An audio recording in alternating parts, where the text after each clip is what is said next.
Welcome, everyone, to the Early Educator Investment Collaborative second webinar on our funding opportunity to transform early educator teacher preparation programs through multi-partner innovation. We're excited to have you join us today to talk about this opportunity, which the collaborative hopes will drive critical, sustainable, and transformative advancements in the early care and education workforce. My name is Sarah Vecchiotti, and I am the Vice President of Research and Program Innovation at the Foundation for Child Development, and one of the co-chairs of the Early Educator Investment Collaborative's Steering Committee. I am joined today by a fellow Steering Committee member, Jesse Rasmussen, President of the Buffett Early Childhood Fund. I am also joined by colleagues from Arabella Advisors, Becca and Chi, who will provide backbone support to the collaborative and are on the line today to monitor questions and provide technical support. I'd like to begin today's webinar by addressing a few logistical items before we dive into our conversation on the opportunity. We have around 300 people registered for this webinar, which is very exciting. Thank you so much for your interest. This does mean that given the volume of people, we have placed everyone on mute for the duration of the webinar to ensure we do not experience background noise. If you have any questions or comments, we encourage you to submit them using the Q&A feature found at the bottom of your screen. The instructions for how to use the Q&A feature are on this slide. Your questions will go directly to myself, Jesse, and the Arabella team that is managing the webinar platform. I will talk more about how we will handle questions in a moment. This webinar will be recorded. We will post the recording on the website next week.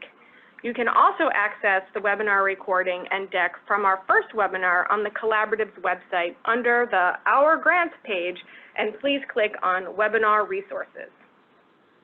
For this webinar or otherwise, it is important to know that we will not answer questions about the merits of any specific ideas or proposals. Our external reviewers will be considering those questions during the review process, so we won't be commenting on them today. Unfortunately, we are also not able to hold calls or meet individually with potential applicants to answer individual questions in advance of the LOI due date due to the very high volume of interest. Thank you for understanding these limitations. The purpose of this webinar is to review key information on the collaborative's latest funding opportunity to transform early care and education lead teacher preparation programs and address applicant questions that we received in advance of this webinar. During this webinar, we will provide an overview of what the collaborative is, what this funding opportunity is, and why there is a need for it. Discussing the impetus for the opportunity and its grounding in research. Discussing who is eligible to apply for this opportunity. Share what kinds of ideas we are looking for. Review the requirements for submitting an LOI, and preview how LOIs will be assessed. And finally, we will review the timeline and budget specifications. We will spend most of the webinar covering these agenda items. The agenda prioritizes addressing questions that we received in advance of the webinar. We aim to leave time at the end for additional questions and clarifications. We will try our best to address any additional questions you submit today, but we will likely get more questions than we have time to address. We will not answer any questions about the merits, as mentioned previously. For those questions that we are not able to address during the webinar, we will catalog them and address them in frequent iterations of the frequently asked questions document. As I mentioned, due to the high volume of interest, we are not able to provide responses to questions individually.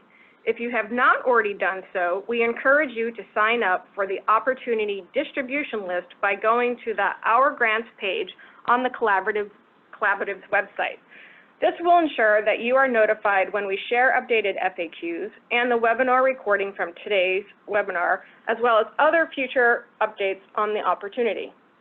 If you have questions after the webinar concludes, you can email them to the Collaborative's inbox.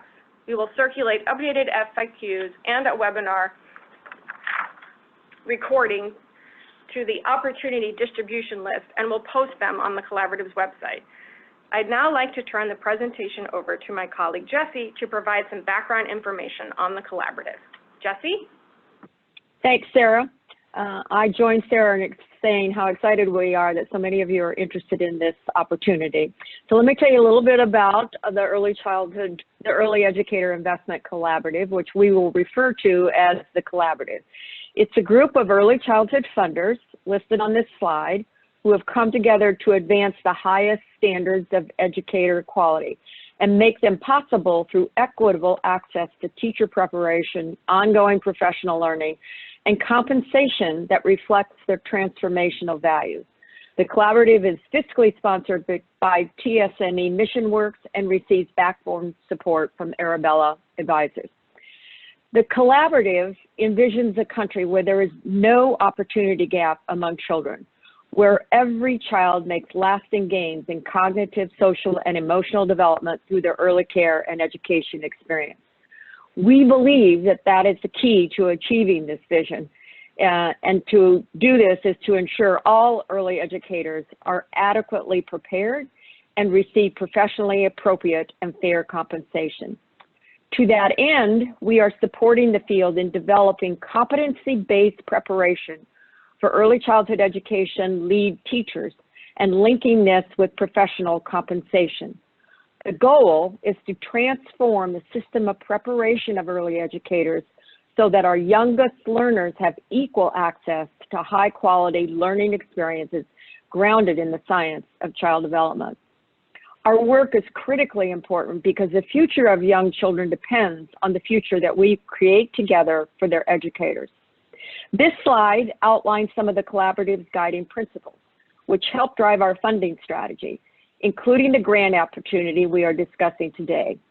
If you're interested in learning more about these guiding principles, we welcome you to listen to the recording of the January 16th webinar or visit our website.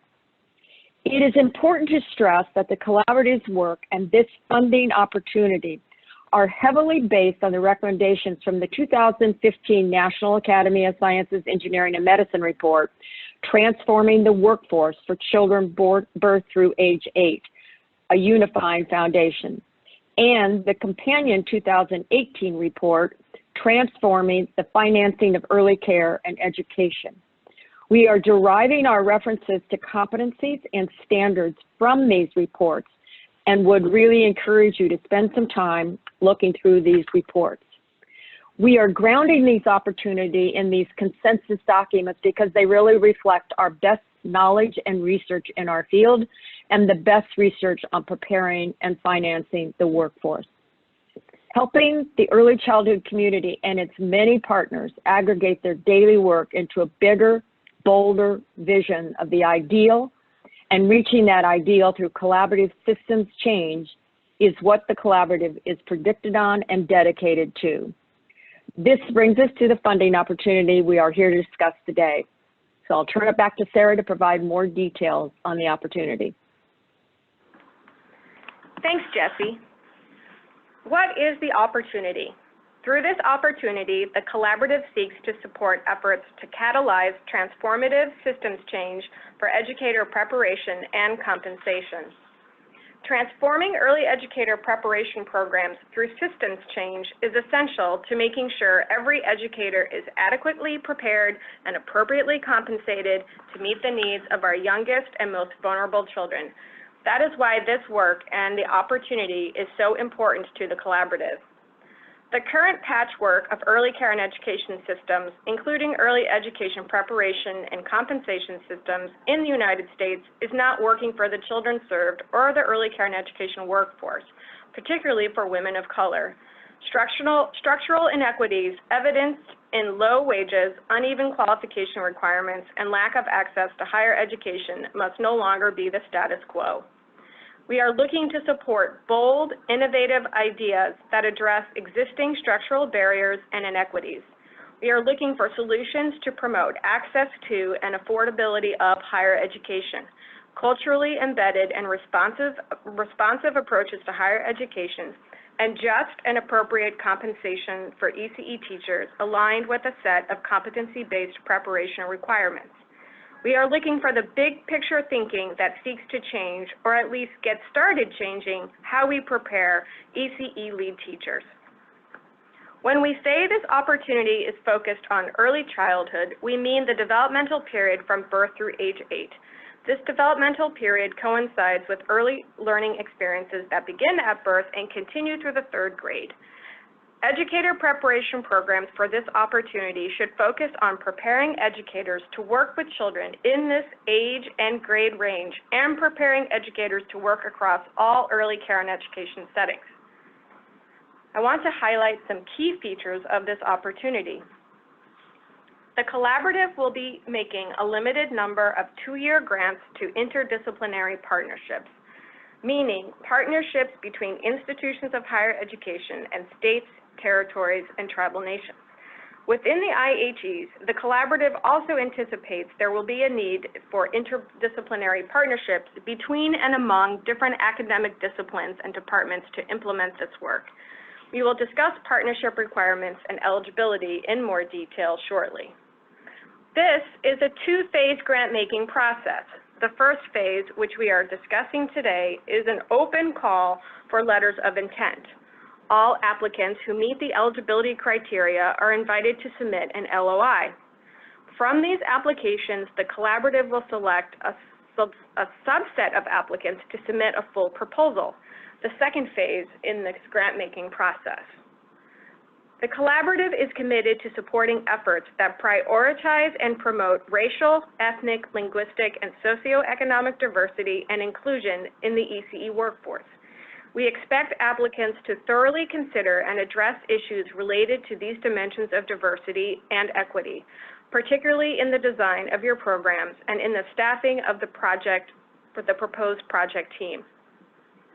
As part of our commitment to diversity and inclusion, we will prioritize funding lead applicants that demonstrate that they are meaningfully serving or have a viable plan to begin serving students who bring racial, ethnic, linguistic, and socioeconomic diversity to the field, and that they are preparing educators to serve an equally diverse student population. This includes minority-serving institutions, Asian American and Pacific Islander-serving institutions, historically Black colleges and universities, Hispanic-serving institutions, tribal colleges and universities, tribal-serving colleges and universities, and other 4-year institutions of higher education with a successful record of preparing students who bring racial, ethnic, linguistic, or socioeconomic diversity to the field. The collaborative will also prioritize funding applicants whose partnership includes a 2-year community college institution of higher education or whose proposal includes a detailed and viable plan for establishing a meaningful relationship with one of these institutions. It is strongly encouraged that you develop a relationship with a 2-year community college institution of higher education to do this work. We are looking for truly innovative ideas for transforming educator preparation to meaningfully move beyond the status quo. These should be systems-focused, comprehensive, transformative ideas that are contextually grounded and culturally relevant. They should consider the entire continuum of educator preparation from recruitment through induction and clinical practice. We've asked you to think about compensation as part of this opportunity. We understand that changes in compensation may not fully be realized or implemented as a result of this grant opportunity. However, given that compensation is a necessary element of workforce stability, your proposal should speak to how your transformation links to and/or addresses the state, territory, tribal nations' efforts to increase financial supports and/or remuneration for students preparing to become ECE educators, as well as financing for compensation for lead teachers post-graduation. We are looking for proposals that consider ways to increase financial assistance and remuneration across an individual's educational and career pathway, from student to teacher, especially when an individual is both at the same time, alongside efforts to increase compensation for lead teachers. Your proposed innovations can benefit individuals seeking a range of early childhood professional roles from entry to expert level and including ECE leaders. However, the primary focus of your proposal must be on preparing lead teachers with a competency-based bachelor's degree. Your proposal plan may go beyond the 2-year grant period if the transformation will require more than 2 years to complete and/or will require additional supplementary funding to sustain. Applicants should lay out their vision for the entire transformation and specify what will be achieved within the 2-year grant period with funding from the collaborative. You can find complete information on the opportunity and on how to apply on the collaborative's website under the section Our Grants. We're going to transition to talk about who is eligible to apply for this opportunity, specifically who can serve as a lead applicant and who can be a partner. To apply for this opportunity, you must apply as a partnership. The partnership must include at least one institution of higher education with an existing 4-year bachelor's degree program for early care and education lead teachers as the lead applicant, plus the state, territory, tribal nation entity or entities that have the authority to oversee higher education and teacher licensure. The collaborative will consider multiple applications per state, territory, tribal nation.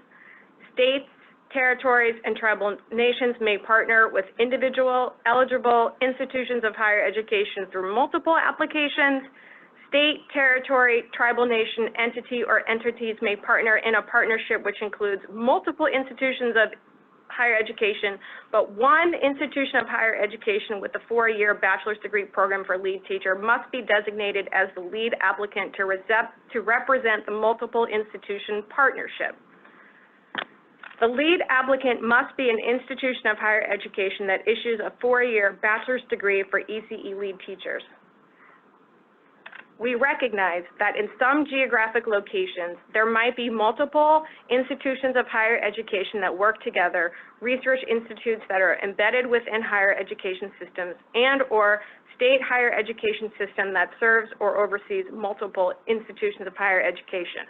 However, we are requiring that the 4-year BA degree issuing institution of higher education serves as the lead applicant. If an education system wishes to apply, it may do so, but the qualifying 4-year institution of higher education must apply on its behalf. Other organizations within or associated with the education system cannot serve as the lead applicant, but may serve as partners. For example, a research institution within a university system or chancellor's office that oversees an education system with multiple colleges cannot serve as a lead applicant, but could serve as a partner. The reason we are asking for this is both for pragmatic reasons.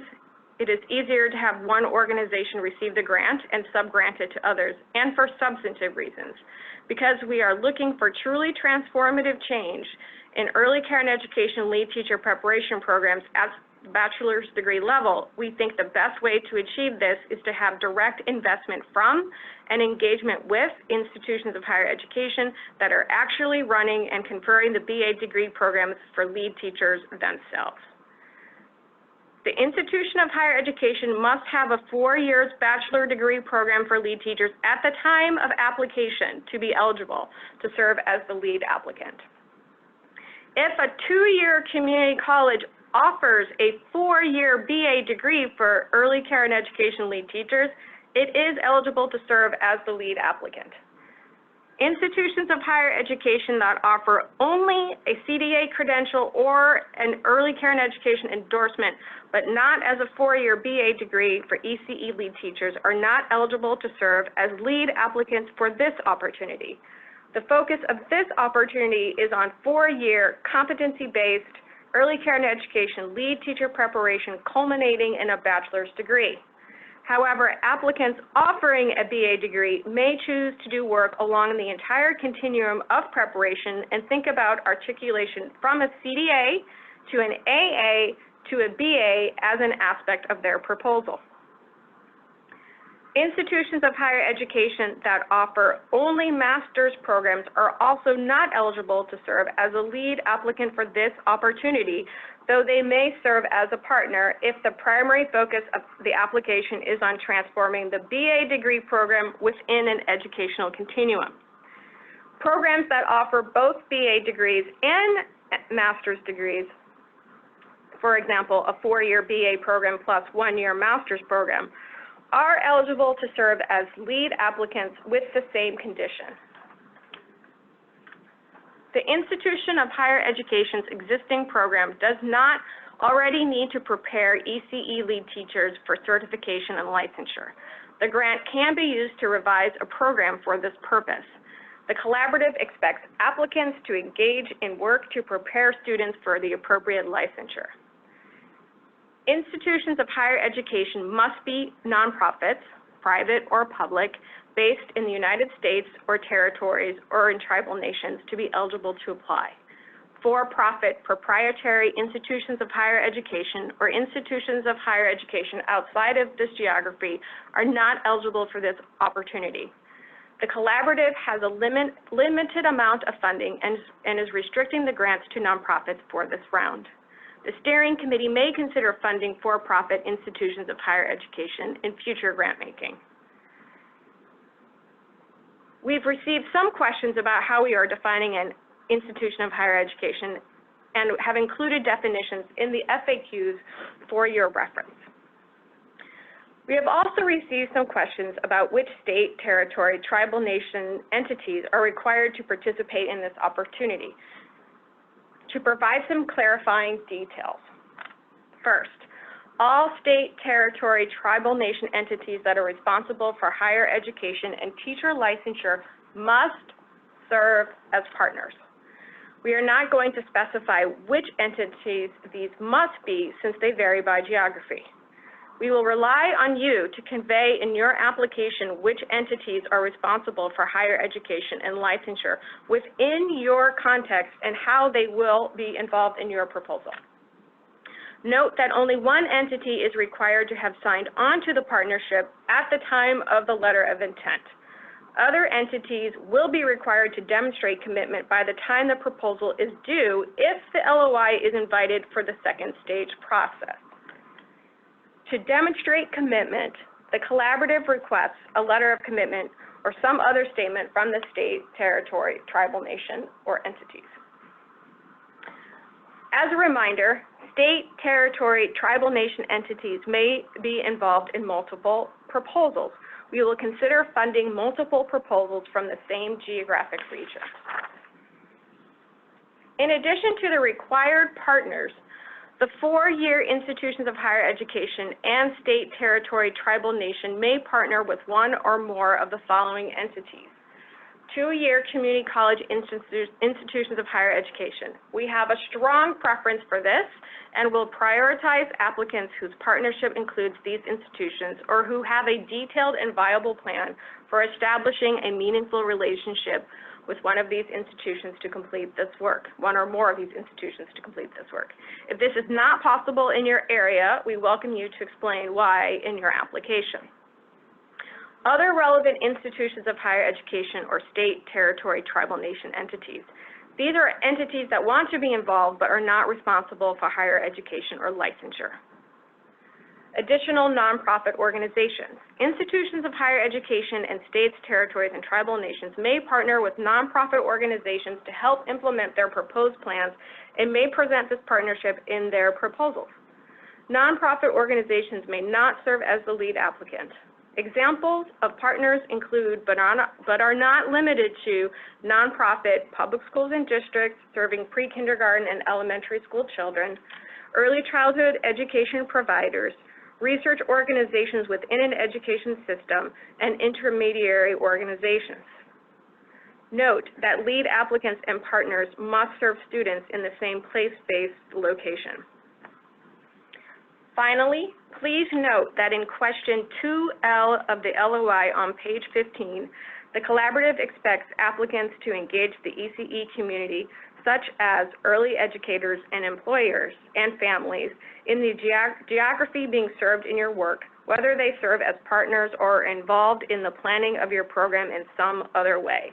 As part of your LOI, applicants should detail who will be involved from their community and how they will be engaged. What types of ideas are we looking for? We're looking for bold and transformative ideas. Successful applicants will propose contextually grounded and culturally relevant plans to transform state, territory, tribal, nation, early care and education educator preparation systems. As outlined on page 8 of the funding announcement, we are looking for you to propose plans that, 1, transform ECE lead teacher programs across the continuum of professional preparation experiences, student recruitment through educator induction and clinical practice. We know that every geography is in a different place in building your preparation pipeline and may want to focus on different elements of that pipeline with this grant funding. You may choose to focus on one or more elements of the continuum, but if you choose one element, you must explain how the element or elements you are focusing on fit within and enhance your existing pipeline and create a more cohesive system. Transformations should be holistic and comprehensive and may incorporate successful extant strategies in addition to any new work you are proposing.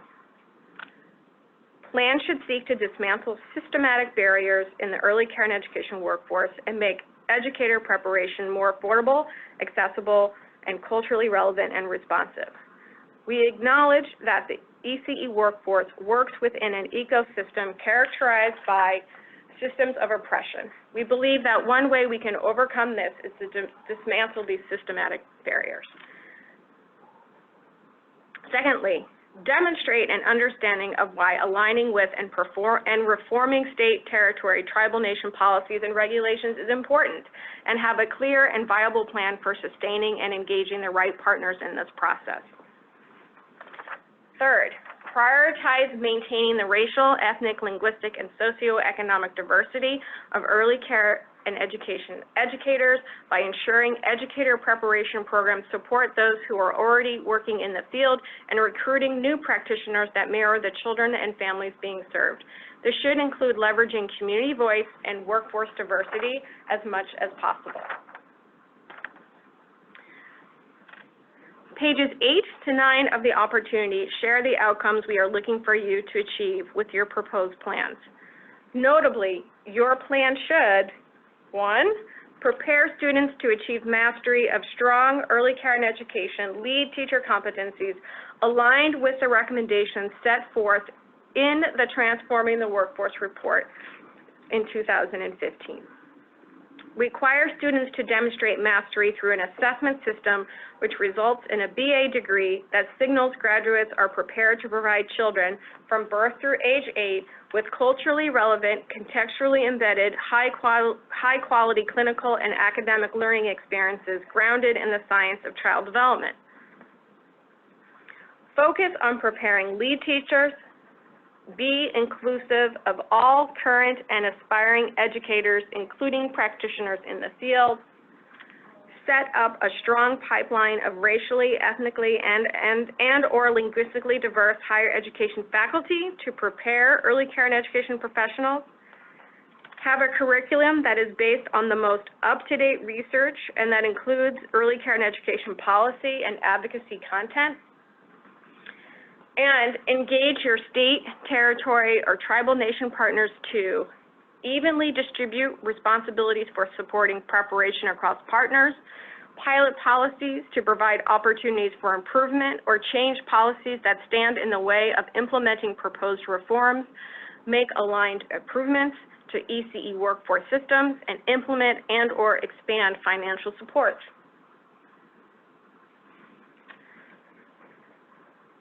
LOI submission requirements. We want to remind you of what is required at the LOI phase and then preview how we will be assessing letters of intent. The requirements for the LOI are depicted in the table you see on this slide and can be found on pages 12 to 13 of the funding announcement. Please note that for the partnership, we are also requiring a list of up to 5 related efforts or initiatives that the entities within the partnership have engaged in either together or separately to support early educators. LOIs will be assessed by external reviewers using a set of criteria and a point system. As detailed on pages 10 and 11 of the funding announcement, applicants' LOIs will be assessed on 5 criteria. Number one, is the proposal oriented towards transformation of the early care and education system? Number two, has the applicant effectively explained their context and culture and how their proposal fits into this? Number three, how is the applicant thinking about diversity and belonging? Number four, what is the readiness and capacity of the applicant to do this work? Number five, how is the applicant addressing risk management and mitigation? LOIs will be scored on a 100-point scale. Applicants can receive 10 bonus points for their commitment to diversity and 10 bonus points for including two-year community college institutions of higher education in their partnerships. This is a total of 20 possible additional points. Therefore, the total number of possible points for an LOI is 120. Members of the steering committee will not review and score proposals, but will engage in external reviewers to do so. Final decisions on who advances to the proposal stage will be made by the steering committee with guidance and recommendations from our external reviewers. The collaborative's current expert advisory committee has no participation role or responsibilities in the review of or award determination process. All LOIs received will remain confidential among the reviewers, the steering committee, and Arabella. Anticipated timeline. This slide shows you the anticipated grant-making timeline as found on page 13 of the funding announcement and opportunity. And we do recognize that this is an ambitious timeline. For the LOI, the most important dates to call out are the LOI due date, which is March 2nd, 11:59 p.m. your local time. By this deadline, please submit all components of your application to the collaborative's email address.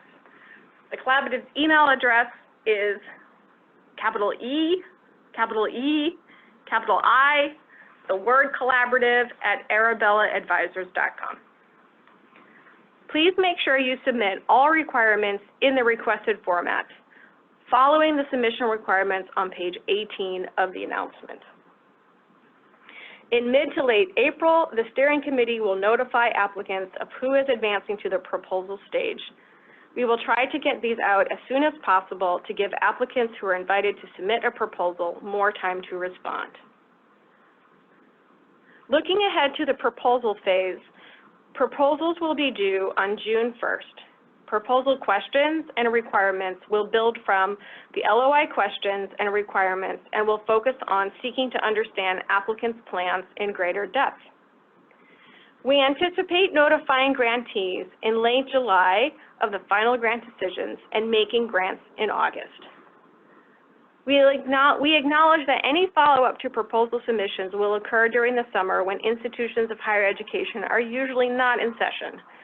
We ask applicants to plan accordingly so they can respond to any questions that we have and can begin working on them. Budget.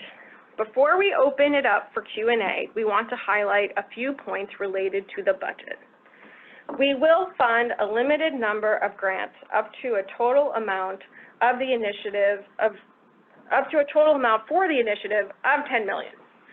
To allow applicants flexibility to request the funds, you need to do this work in a transformative way.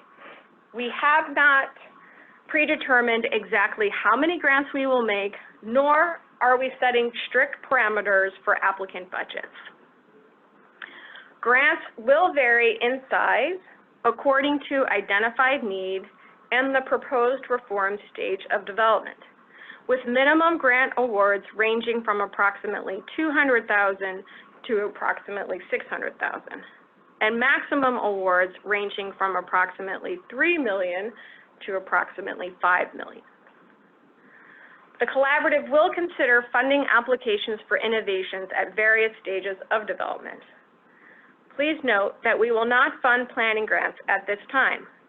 We will not consider proposals in which the majority of the time and the resources budgeted are for establishing a new partnership or doing planning without implementation of an idea. One important requirement for this opportunity of your budget, is matching funds. Please refer to page 6 of the funding announcement for full specifications on the partnership's 10% matching fund requirement. Note that for the LOI, we are only asking you to describe the partnership's plans to meet the matching requirement in your answer to question 3F specifically. If you are selected to submit a full proposal, you must submit a letter of commitment from the entity or entities providing matching funds along with your full proposal materials at the time that the proposal is due, which would be June 1st. Applicants should have the matching funds in hand accessible before the end of the first 12 months of the grant period. We have received some questions about using in-kind funds to meet the match requirement. We recognize that the LOI says that matching funds for the partnership can be real or in-kind funds, but is silent on how exactly we are defining in-kind or what the maximum percentage of in-kind funds can be. To that end, matching funds may include in-kind contributions, but in-kind funds should be no more than 50% of the match. The rest must be in real dollars. The collaborative defines in-kind funds as any non-cash contributions of value, including personnel, dedicated staff members, or time, goods, and services. The collaborative encourages applicants to seek additional funding as needed for their efforts beyond the collaborative's 2-year support and the applicant's 10% match, though this is not a requirement of the grant. As you develop your budgets, a few reminders. As noted, your proposed plan can go beyond the 2-year grant period. If that is the case, you need to be clear about what the work you intend to accomplish within and beyond the 2 years and what this will cost. Limitations for overhead and indirect charges are either 15% or 15% of total personnel costs, whichever is lower. This indirect rate cap applies to the total budget lead applicants submit to the collaborative, but does not apply to subgrantees' budgets. Subgrantees will also not be subject to reporting requirements. Grantees will report on their behalf. You do not need to budget for travel or other activities related to the grantee learning community. The collaborative will directly reimburse any required travel costs incurred by grantees related to the learning community.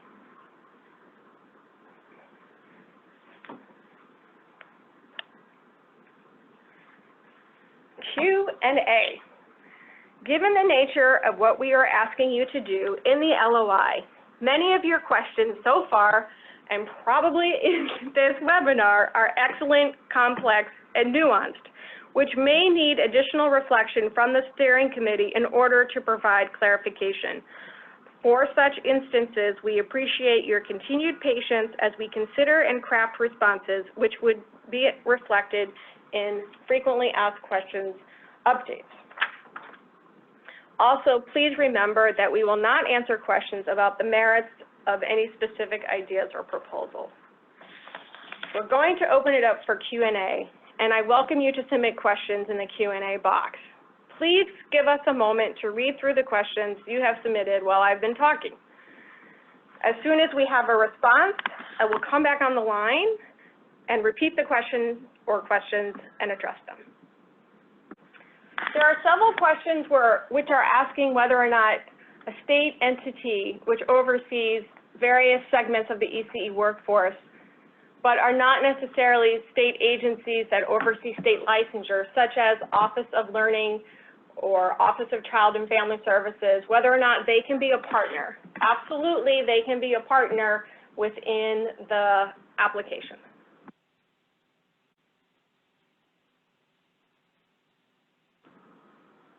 We have a question about whether lead teacher definition includes family child care providers.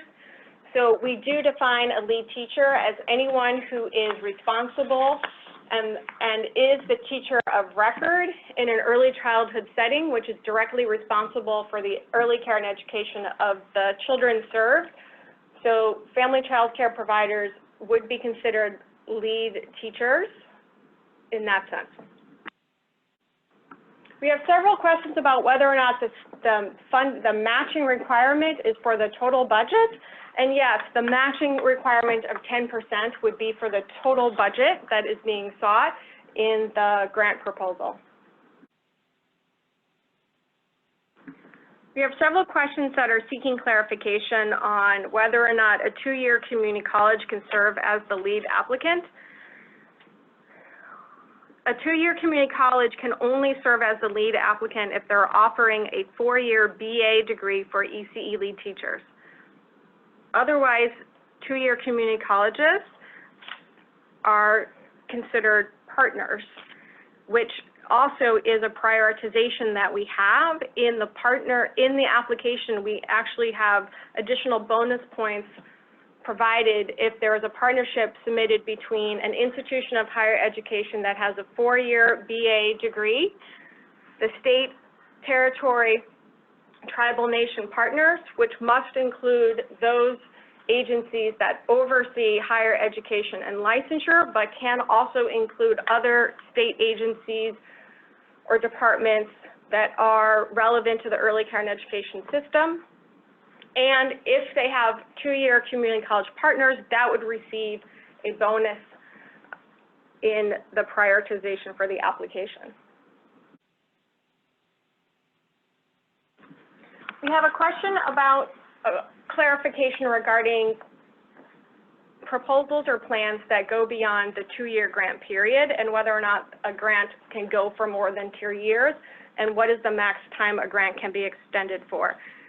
It's not that we're saying that you would have an extension of the grant beyond the 2-year period, but if your proposed plan, in order to achieve the goals that you've outlined in your vision, extend beyond the 2-year period, we're asking you to explain the plan in detail and what would actually be covered within the 2-year period of the grant and what would not be within the 2-year period of the grant and the associated costs. So it's not that the grant period would be on 2 years, it's still a 2-year grant. There are also a lot of questions that are asking about preferences for particular BA degrees, preferences for particular partners, preferences that the collaborative might have of particular strategies. The collaborative has only outlined 2 places where there would be preference or prioritization in terms of considering a proposal. And that is applicants that include a minority serving institution or applicants that also include the community college 2-year as a partner. Those are the only 2 situations where a proposal would see preference or priority over another one.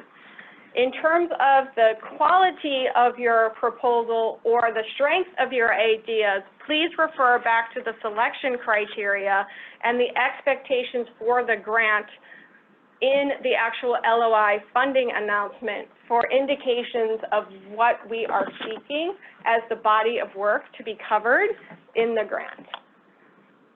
We will not be providing guidance or indications of specific aspects of a proposal or partnership that might be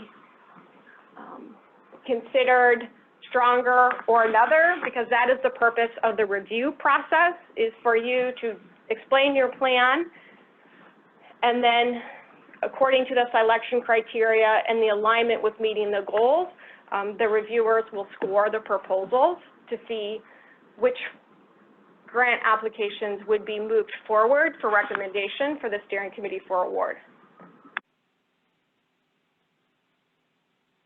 As well, there are a lot of questions about the expectations for working with schools or other partners in the partnership proposal. Again, we are not providing any direct guidance or detail about what we expect, those partnerships or the body of work to do in order to transform early care and education preparation. That is the purpose of the proposal questions that are found in the funding announcement. Particularly, I would reference page 14, section 2, the proposed innovative educator preparation program reforms, which is worth 45 points of the 100, to find out what questions should be addressed in any of the proposals that you're planning and what particular partners that you're bringing into the partnership, how they can contribute to the goals that you have for the vision that you're outlining for reforming teacher preparation, from student recruitment through curriculum, through clinical-based practice, and through induction. We have some questions about whether institutions of higher education have to offer teacher licensure. This proposal is seeking to identify ways in which institutions of higher education are better preparing teachers to meet the demands of early care and education settings and would be better prepared to pursue and attain teacher licensure. There's a question here, if the lead institution is awarded a grant, would they receive the funds or expenses reimbursed?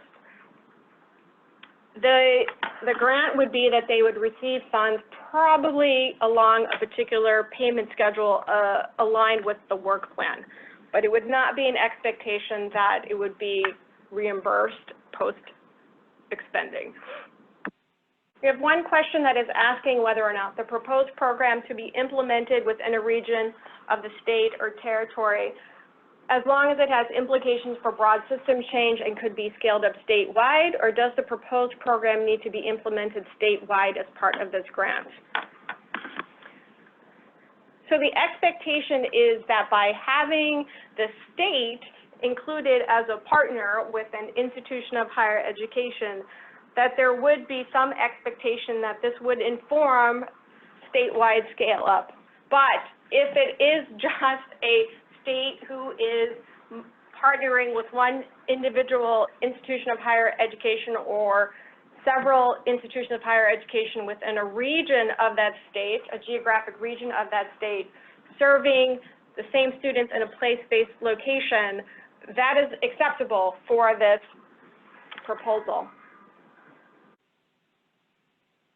Okay, many of these questions that you have submitted today are in fact complex and nuanced, and some will require additional consideration from the steering committee.